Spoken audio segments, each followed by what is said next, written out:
Hello idol. Diri na punta sa nainang na sa ko idol na sound daw pag repair aning diaphragm type na karburador. Kay kadalasan sa scatter idol anani gyud ang mga karburador. Okay. Step by step tani mga idol. Una, check ka sa primer pump. Pag once durog na or gisi, mag cause yaw hard starting ang makina. Okay?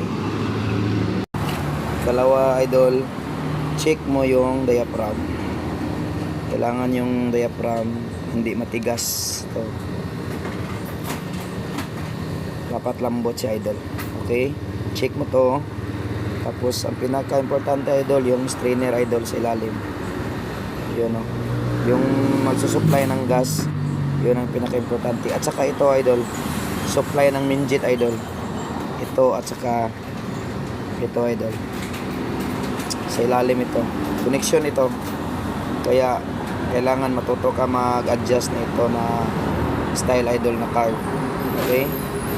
Pagkatapos mo ma-check ito idol, pag linis na tapos bago na yung pinalitan yung diaphragm, yun na, ito na idol ang check mo.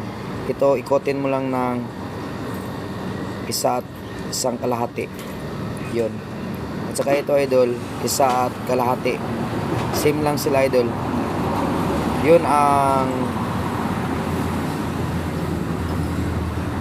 pag-adjust ng ganito na karburador idol. Ito. Simple lang to idol. Kailangan mo lang na liningan ng maigi. Ito, lalo na ito idol, supply ito sa patungo sa makina. Ito ang kailangan mo na i-pressurize mo ng lagyan mo ng hangin. Yan idol. At saka ito, kailangan hindi durog. Yun, one click na yung unit mo. Tapos na yung problema mo.